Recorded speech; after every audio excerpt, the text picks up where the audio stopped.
So we have a new interview from Courtney Clenney's lawyers, as well as a statement from Jude Faccidomo, who is one of the attorneys representing the parents in the case with the laptop charges. If you didn't hear, last week or maybe 2 weeks ago, the defense attorneys together filed, mostly written by Jude Faccidomo, a motion to dismiss and a motion to suppress the evidence as it relates to anything relating to that unauthorized access to Christian Obumseli's laptop. If you want to revisit that, the links to the documents and the live stream that we did are in the description. But we're going to look at this Court TV interview. We're going to see Jude Faccidomo a little bit, and then it's going to go back to our star defense attorneys, Frank Prieto and Sabrina Puglisi. I don't know what's going on with my camera. I unplugged it, moved some stuff around yesterday, and it's been funky ever since. Sorry about that. Not a big deal.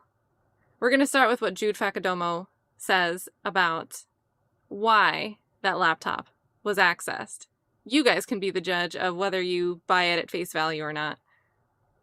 Access, and it does not was part as evidence. But the Clenneys and their attorneys are saying no crime has been committed. It was a shared laptop between Courtney and Christian, and accessing it was part of Courtney's defense. the access to the computer was part of defense of Courtney Clenney and was an authorized access, and it does not fall within the parameters of the statute that they charged. Now, you heard two important things that he's saying here, right? And they're going to have to argue that this is the case. This is not someone concluding that this is the case. A judge will decide that. He's arguing that it was authorized access. So he's saying it's authorized, and the obvious question is going to be by whom, and was it appropriate access? Now, the other thing he's pointing out is in the process of accessing this laptop, it was in furtherance of the defense of Courtney Clenney. Now, part of what covers attorney-client privilege is communications that involve, attorneys and other parties to a suit, like the parents. We saw that they signed a retainer agreement back in 2022 towards September. So possibly, if the judge agrees, if they argue that they went into this laptop and they had authorization to do so, and even though it was the parents speaking with the attorneys, there's two reasons that they're saying all of those messages, that group chat that they had together, all of that should be protected by attorney-client privilege, not just because the family had a retainer agreement with Frank Prieto's law firm and Sabrina Puglisi, but also because anything that they were communicating about in that chat room, especially as it related to what's going on with this laptop, was done in furtherance of the legal defense of the other client, Courtney Clenney. So a lot was said in that one sentence there. But again, this is just him saying it. Doesn't mean that a judge is going to agree. And now Clenney's defense team. And we're going to get to our favorite defense lawyers. These attorneys here live on the show now. Let's bring them in. Attorneys Sabrina Puglisi and Frank Prieto. Good morning to you both. Thank you for being here. Could we start with the laptop not being seized initially? Could we just start there? We know police processed the apartment that they were living in, and it was never taken. I'm curious as to why, if police thought there may have been evidence that would be material to this, why it wasn't seized in the first place. By all means, if either of you, I know you're handling various aspects of this, want to just jump in with the questions, by all means. Sure, Julie, I can answer that question. Obviously, I'll defer any more significant legal questions to the legal team we had to get on board since we were basically conflicted off that case. But yes, since we were conflicted off that case? So they must be talking about the laptop case. So right now, Julie is asking a question, the host is asking a question about, hey, the detectives never, when they were scoping the scene for evidence, they never took this laptop. Why do you think that is? So Frank's starting off his answer, he's acknowledging that he's not attached to what's going on in the laptop charges. The police didn't seize it. And obviously, we researched very carefully what our ethical obligations are with regard to gathering evidence. But as defense attorneys, we are entitled to investigate our case. We did everything right. We wrote property receipts for that computer. We turned it over to our expert for analysis. And quite honestly, it is in evidence. There's nothing on it. So we did everything right. And unfortunately, the state used their perception that there's some type of crime involved to access attorney-client privilege material. Now, hold on. What was the question that Julie asked? He's going on and on about his own access of this laptop. And when they finally, like, the parents had it and they were working together to, get past the PIN number. But Julie's question, was I hearing her? Julie's whole question was focused on, why do you think the detectives, the police, didn't take this laptop? And he just went on, how long did he go on with this answer? So he starts like 2:01, and we were where? We were like right over here. He was on for like 45 seconds, not even answering her question. Various aspects of this, want to just jump in with the questions by all means. Evidence that would be material to this, why it wasn't seized in the first place. Her question is why the detectives didn't seize the laptop in the first place. And he goes on for 45 seconds about, we watched all the ethics. We were on top of everything. We didn't do anything illegal, even though the state's speculating that a crime was committed. Julie's just trying to get insight on why the NYPD, Miami-Dade Police Department, and any other detectives that went into that building before they cleared it didn't think that that was a significant piece of evidence. And this man's just going on about how he's innocent. Anyway. Off of this case. So my understanding, and Sabrina, I'll go to you on this, please. My understanding is that there were some iCloud messages that were retrieved. And on these messages, it was a group text, and you and Frank were on the text. So that iCloud is referencing Mom, Deborah Clenney's iCloud that Apple turned over in response to a subpoena. Text along with Courtney's mom and dad and Courtney. And through reading those messages, investigators realized that her laptop was in the custody of an expert that you all hired to do a forensic download to see if there was anything beneficial to your case. And they go to that guy's office and serve the search warrant there and take it there. But if not for going through your text message with your clients, I should say. So they're going to say, like, this could be the fruit of the poisonous tree type thing where, the only reason they found out this laptop, and Julie slips and says her laptop, but, that could just be a misspeaking. I don't think that they're going to make the argument here that it's not Christian Obumseli's laptop. I think she misspoke. But she's basically going to say, hey, the only reason they found out that this all existed was because they were looking somewhere else, and we're not even sure they were supposed to be looking there. So then they obtain this laptop. They know that you have it all because of that. But what's the problem with that, guys? We just heard 45 seconds of Frank Prieto insisting to us, we did everything. We turned it over. We let, it's clearly in evidence. Well, you didn't really notify people that it existed if they had to find out about it another way. It's my understanding you represent the parents too. They wouldn't have found this information. Is that right? Yeah, Julie, absolutely. And in fact, I don't know if you said this, but I just want to make sure it's clear. Courtney was not part of that group chat. She'd been in custody when we formed the group chat. It was with Mr. and Mrs. Clenney, the parents, who we do represent. We have a retainer agreement with them. That was signed when a bunch of stuff was entered into discovery in September 2022, same day. We cover that in our last live stream. Yeah. Interesting detail there. But they're going to keep reiterating, we have the retainer agreement, we have the retainer agreement. Because technically they did have one written and signed in the middle of September 2022. But in their motion, they do try to say there was an implied client-attorney relationship between the family that started right after everything happened. Seems really sneaky, if you ask me. Unlike what the state says. But, what's most disturbing about this whole thing is the invasion of the defense camp. There are few things more sacred in the law than attorney-client privilege. And it's because so that attorneys can feel free to speak with their clients, to talk about the case, to talk about their impressions, to talk about possible witnesses. The fact that the state has read all of this, it's just so wrong. So they are saying here that the state has read all of this, implying those messages in the group chat.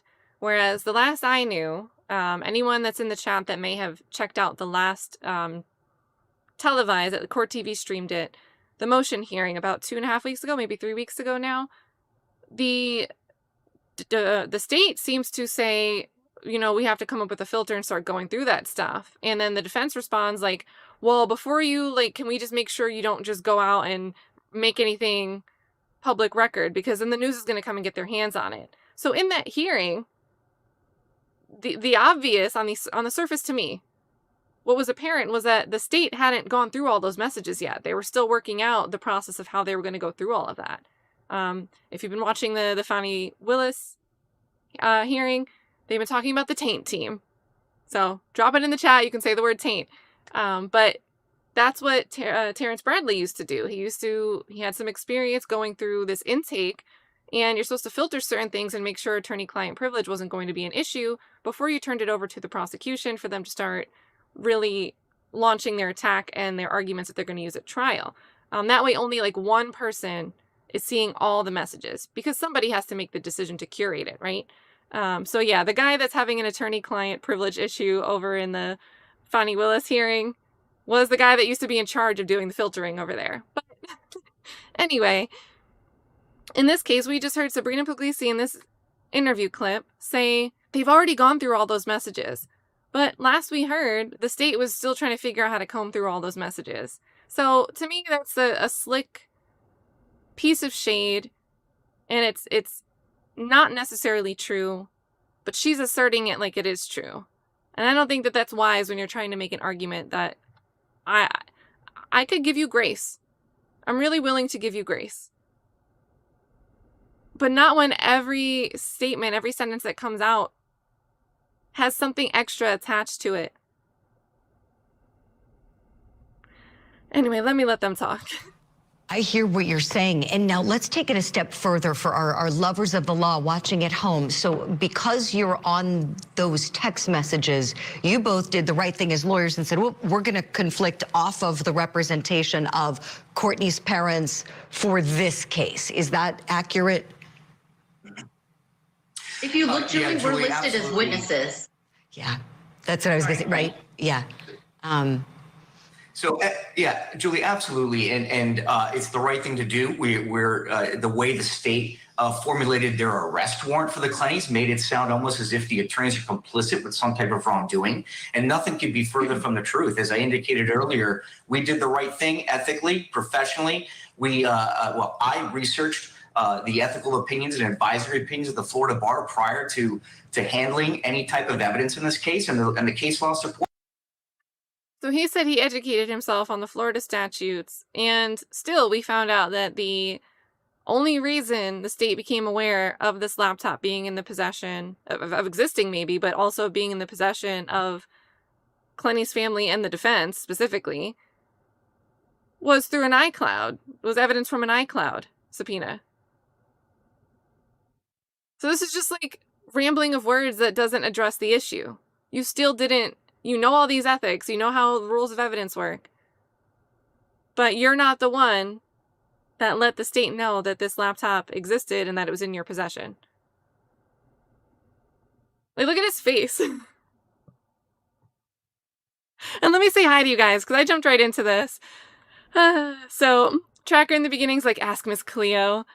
Miranda's saying, of course, he has to say that to contradict the state's reasoning in the arrest warrant. So, talking about Jude Faccidomo, his whole, it was, they access the laptop in furtherance of the legal defense strategy. And then, hey, Ghost, how are you? I don't think you were that late. It says 7:06. You were here, like, right on time. And then, yeah, Miranda, so you've got a bunch of statements here that are all pointing out the same thing. After you broke into it, he's defensive because he knows he was wrong. These lawyers with all the faces. And then you had another one. Everyone is a victim except the actual murdered man, shaking my head. And, like, I'm inclined to agree with all of that. I guess technically, if this is reporting I'm doing, we should be saying that it's allegedly a murder. But I can say it's my opinion that it certainly looks that way. And then, hey, Pam. Everyone's showing Pam, Tracker. Hey, Solo Dove. And then hold on. So Tracker says, I can just imagine what Kim and Karen, so Karen must be Deborah, were calling Christian as they broke into the dead man's computer. I mean, you never know what could be in those messages, right? Can you imagine? That'd be awful. And then Solo Dove. So they already gave the laptop to their IT person that they use. So it looks like they subcontract an IT person. And it's not the first time that this person was subcontracted. But the IT person had a chance to look at this laptop. Unless that's changed, because now we're seeing that they're no longer just individuals in an affidavit. They are named as witnesses, the attorneys. It seemed like from the affidavit, when we were able to look at it, they weren't going after the IT person. But at the same time, perhaps they are named as a witness now. If we get new documents, we can look at that and see. And then let's see what we're going to hear next from Frank over here. Supports us. And it is, to just echo what Sabrina said, it's one of the most disturbing things I've ever seen a prosecutor do. Julie, you're a former prosecutor for Allegheny County. You know that a prosecutor also has an ethical and duty to protect defendants. He's trying to get Julie to agree with him. And their rights. As soon as they saw attorneys were involved in these communications, they should have got a filter team. They should have done something to protect the interests of Courtney. Right. Oh, you're absolutely right, Frank. Absolutely. And the fact that also, I mean, did they think you wouldn't find out about this with your investigator, suddenly, getting a knock at the door and, hey, we're here to take the laptop? The logic here, I'm having a hard time following where the state was going with. Well, I'm thinking you're having a hard time following where the state was going, Julie, because it was Sabrina that told you that the state looked through all of your messages already. But that's not known. That's not known anywhere. So that's probably why. And to agree arbitrarily, if someone did look at all your messages without filtering them, that's a misstep. That's misconduct. That's not good for a prosecutor to be doing that. But that's basing it off of the assertion from Sabrina. With all this, and so with your motion that you drafted, tell me please, what is the exact relief that you're hoping for here with the case with respect to Courtney? And I want to be clear too, are you still repping Courtney on the computer crimes allegations because she wasn't part of that? Julie is lost. I don't blame her, honestly, because it's been a bunch of jumble from them. But text. Julie, I'll jump in. We are not representing Courtney on the unlawful access charge. Got it. One of our colleagues and well-respected attorney here in Miami, Ms. Tara Kawas, is representing her. And we have Jude Faccidomo and Mickey Ratson have come in to represent the Clenneys on that charge. So we're seeking. When he just said the Clenneys there, he means the two parents. Kawas is representing Courtney, and Jude Faccidomo and their partner are representing the two parents. Relief, and somewhat the cases are obviously related because of the invasion of the defense camp for the homicide charge. There's a lot of issues that will cross over with the defense for the unlawful access charge. But we are seeking to figure out, what did the state do when they realized that they're accessing attorney-client communications? Did they set up a filter team? Was there some type of protocol set up? So we're moving to compel that information. We need to know what state attorneys have seen it. So they don't know. Down the pike coming is going to be a motion to recuse at least these prosecutors, if not the entire office of the state attorney, off this case. They've seen our privileged information, our private communications, our impressions of the case. Consultations with experts were discussed. It's a complete invasion of the defense camp. So we're asking to compel all that information. And also we are we will be. If they looked at everything in full, it could be a complete invasion of the defense camp if it's in front of the eyes of the trying prosecutor in the case.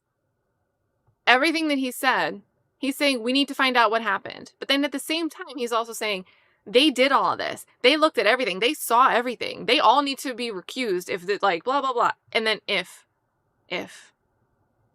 he's speaking, he's trying to balance speaking from a hypothetical and then putting it forward as, oh my God, this is what the big bad prosecutor did. This happened. Moving to disqualify the state attorney's office off the case. Wow, this is big stuff. Do you have a hearing date set for this? I believe we're set for March 8th. Okay. Oh, that's soon. Okay. Wow. Yeah. I hope we can have our cameras there for that. I would imagine there are going to be fireworks for this. So to be clear, because it's definitely an in the weeds kind of thing, you both are still representing Courtney on the homicide case. We had seen that her parents had different counsel, and now she does as well for the cases alleging that there was any misconduct with a computer. And back to that, I think what I'm having a hard time understanding is how they could have left it behind if they thought that there was great. Back to the first question. Julie. Shout out to Julie. She just sat here through like what? I mean, some of it was like other footage, right? But she just sat here through like 7 minutes just wanting one question answered. Just going back to how the detectives themselves, the police, they never seized the laptop. But they went through that apartment. They did process it. Tell me about what you know about it being a shared device between Courtney and Christian. Yeah, Julie, similar to a husband and a wife that, live Not together similar. and. Not similar. There's differences. I have my own laptop. My husband has his own laptop, but I know his. If we live together, my car is not your car. We could litigate that maybe if we're husband and wife. But if we live together, if I'm your girlfriend, you're my boyfriend, I have a car. The car's in my name. You don't just get to say, "Oh, I can use your car anytime I want after you kill me." Like, Passwords, he knows mine, and if I needed to go onto his laptop, I could.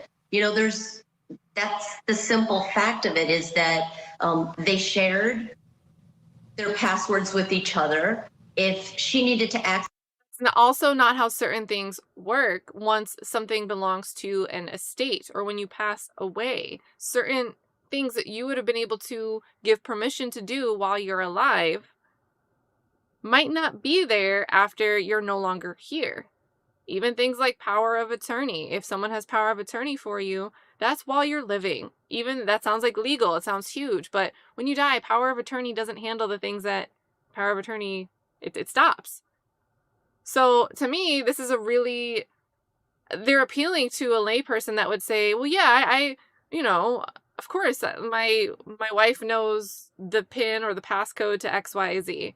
Right? That's not anything weird that they're saying there. But they're taking this kind of normal thing that someone can relate to and using it to say, oh, she absolutely had authorization, or the family had authorization.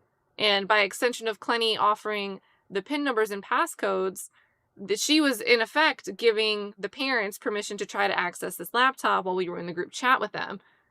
That's problematic to me because there's a lot more at issue there. Was that laptop physically hers? Was it her property?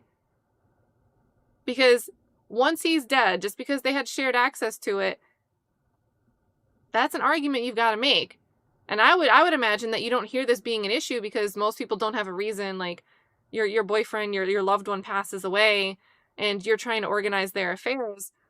You might have the letters of testamentary from the court to be doing this. You might have the authorization. You might be the executor.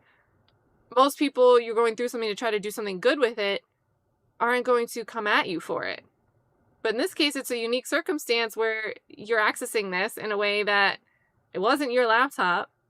You're giving us word salad about how husbands and wives do this all the time. They're not even married. It's not like she inherited his stuff. I have so many issues with this. And they're just writing it off as, yeah, everybody does stuff like that. Access that computer, she could, and we have, with her permission. And the police obviously didn't think it was evidence.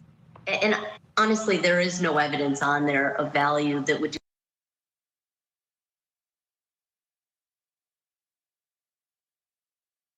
There is no evidence on there of value.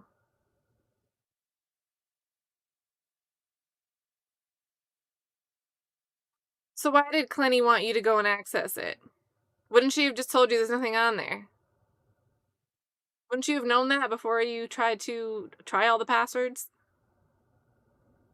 There's nothing of value on there. Why are you screaming in a group chat, that one worked?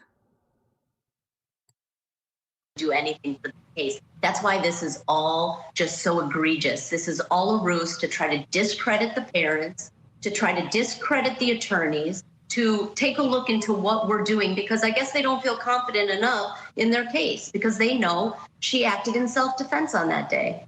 Sabrina, thank you. This laptop does nothing to change my mind about what happened on April 3rd.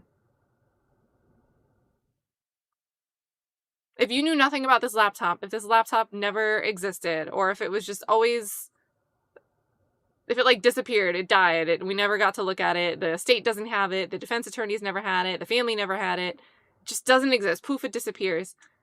Would that change, would that impact your impression at all of Clenney's justification of self-defense?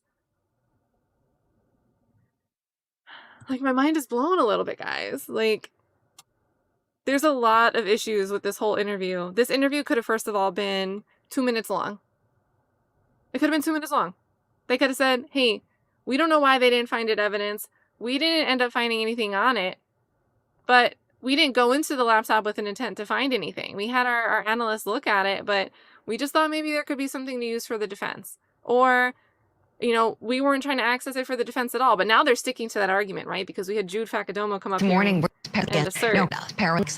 Let me mute this before I... Defense. The access to the computer was part of defense of Courtney Clenney and was an authorized access, and it does not fall within the parameters of the statute that they charge. So now that's the argument they're using in the one case. They can't just go to Clenney's like murder trial and start saying, hey, there was nothing on there anyway, so don't even look at us for looking at the laptop. We weren't doing anything weird over there. Now they have to stick to that because they're making the argument that the reason they went into it was to further the legal defense. And then Sabrina's relieved now that they're investigating, you know, unauthorized access charges. She's relieved to be able to say there wasn't anything in there anyway. But you only knew that because you went and looked. That's not the same as saying we weren't looking. Like, there's no reason for Sabrina to be bragging. We didn't find anything anyway. But your argument now, Jude Faccidomo's argument now, because they're not part of Sabrina's not part of that case, is they accessed that laptop in furtherance of the legal defense of Courtney Clenney. That's now the assertion. That's now the stated reason. That's important because it's not just like, oh, it was our laptop and we were going in there because Courtney had stuff on there. No, you are stating now in a statement, and you're going to use it as your defense argument for Kim and Deborah, and presumably Kawas is going to agree with the same argument for co-defendant Courtney Clenney. You're making the argument that they went into it to specifically further the defense of Courtney Clenney in the murder trial. So that tells me two things. Either maybe that's why they went into it all along, and they just ended up not finding anything significant, right? But they still have an issue of not telling the state that they came across this piece of property that could have evidence. They should have been the one to turn it over in discovery, especially since they're complaining about how the state is handling discovery in exhibits. Two, it tells me that maybe there was something on this laptop, or maybe there's something really bad about what's going on with the parents in the laptop access. But whatever's going on in that group chat, and I don't think it's just about, oh, they're going to know our legal strategy for the trial. They're going to see all of the tricks up our sleeve. I think that there's something really bad that they don't want seen in those group chat messages. And they've got to fight by any means necessary, even if it means throwing out a half-assed argument about this laptop. They've got to fight more than anything else to try to say, hey, because we access this in furtherance of Courtney Clenney's legal defense, you need to maintain attorney-client privilege, and any evidence that you obtained relating to these group chats must be suppressed. Can't come in the murder trial. So let me see what you guys are thinking. But this just made me mad. You can't, like, they shouldn't be doing these interviews. So let's see. So Miranda points out these attorneys' hands are so dirty in this. They were relaying messages and possible pins between Courtney during jail visits and the parents in the group chat. Now, and this is why it's interesting, right? Because for anyone that didn't follow along with the affidavits that came out for the warrants for the arrest, Sabrina Puglisi, you know, she's going to jail to visit with Courtney Clenney where she's being held in Miami-Dade. And she goes, first time, she gets a list of things to try out. She comes back. The law firm gets the passwords over to the parents try it. None of it works. But the dad figures out, hey, whatever it is, it has to be a PIN number. So then Sabrina goes back after getting that new, hey, we can narrow it down. Let's try. We need other things to try. Sabrina goes back and visits with Courtney Clenney. You know, that's a privileged meeting when you have your attorney come visit you. Comes back, gets another list of just PIN numbers to try. And it ends up being Courtney gives more than one PIN number. They're variations of her birthday and Christian Obumseli's birthday. And I believe the password was his birthday, 412, like 0412 was the PIN that ended up working. The parents scream with excitement into the group chat. Hell yeah, that one worked. Now, if you had the opportunity to try a password and you just have a full list, right? It's not your fault if someone's like, oh, try these couple. I'm not really sure exactly which one it is. But when you have to circle back to them and you have to go, hey, we tried that first list you thought they must have been because you wanted us to try those. But we need you to try more. And we learned this information that it must be this format of password. Something there signals pretty clearly that this person isn't familiar with regularly accessing this laptop. So to me, the whole husband and wife use their property all the time, that argument's out the window for multiple reasons. But one, because Courtney Clenney didn't seem to even know habitually that, oh, if I'm going into that laptop, I know I just got to enter a 4-digit PIN. It's probably a Windows PC. Like, a lot of this is driving me nuts. And then goes, okay, so plus she was trying to kick him out the day before. Why would he give her permission? They were not married. No access should be granted. Well, you know, according to her, she was trying to kick him out, right? That's the way she's wording it. She's asking for a restraining order. Well, there's a lot of interesting stuff in that body cam video, especially if you look at the one, we did a live stream with it. We watched through it together. It's pretty much the same thing, but it's a different officer's body cam. And you get an angle at one point where they are talking to the management at the desk that wasn't part of the other video that was widely circulated. And in that you hear, you know, they're like 4 months behind on rent. But then Courtney says that they've only been there for 2 months. And we know, according to Courtney and everything in the case that's come out, 1 month of that was Courtney's mom staying with her and Christian was kicked out. And then mom goes home on April 1st or 2nd and Christian comes back around. And then on April 3rd, Christian's in videos dancing around in the penthouse with Courtney Clenney. So that whole situation of like someone being kicked out is a whole can of worms. But all of it goes to, I feel like, a lack of plausibility and credibility from Courtney Clenney's story. And what the defense is arguing is her story. And yeah, it goes. They give it away. They were trying to access it because they said there might be evidence on there. Of course, now there's nothing on there now. And then, so yeah, Miranda, why were they trying to clone the hard drive if there's nothing on there now? And I want you guys to remember, when the story first broke about the parents' arrest with the laptop, it was TMZ, and TMZ suggested that there would be a tampering with evidence charge. They ended up, the state's not charging that, the state clarified that, but there was a mention of the hard drive. And if you think about where the specifics came from, we know the parents and the attorneys were both part of that TMZ docuseries.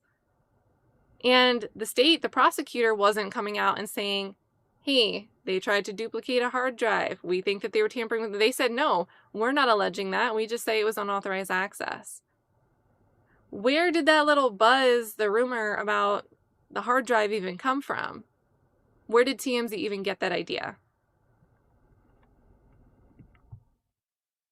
And then, let's see. They were trying to get rid of his probably his OnlyFans stash before they gave it to the cops.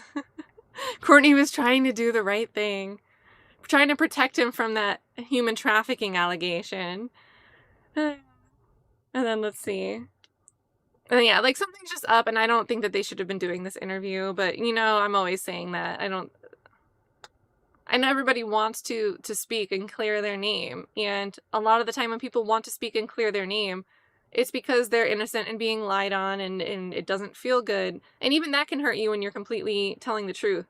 But in this case, I think we're looking at I think we're looking at two people that just they feel like they have to keep the snowball snowballing. And I don't see how it's going to help.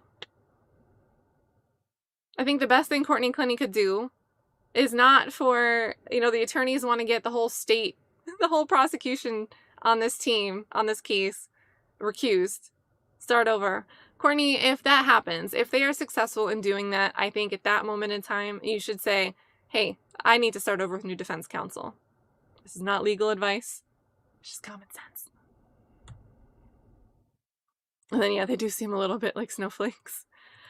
But let's wrap that up. You guys, thank you, Miranda, for sending this interview clip over and giving us all an opportunity, not just to get some updates on the case. We did get a couple updates here. So March 8th hearing, you know, they are going to be the Jude Faccidomo and presumably Tara Kawas for the co-defendants in the unauthorized access case. They probably are going to be going with the argument that this should all be attorney-client privilege, any of these group chats relating to this laptop, because it was all an effort to further the legal defense of Courtney Clenney, right? So we know that they're going to take that argument. They're also arguing jurisdiction issues, how if this laptop was really accessed over in Texas, it doesn't make sense for Florida to be charging them with unauthorized access. So that's actually, I really think that's a strong argument, but I think it could just be kicked over to a Texas court, and you have the same problem. So, yeah.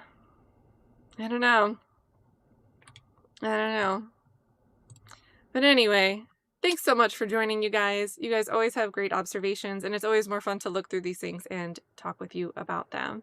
And Pam, I hope you have a great rest of your work day. Everyone else, you guys take care.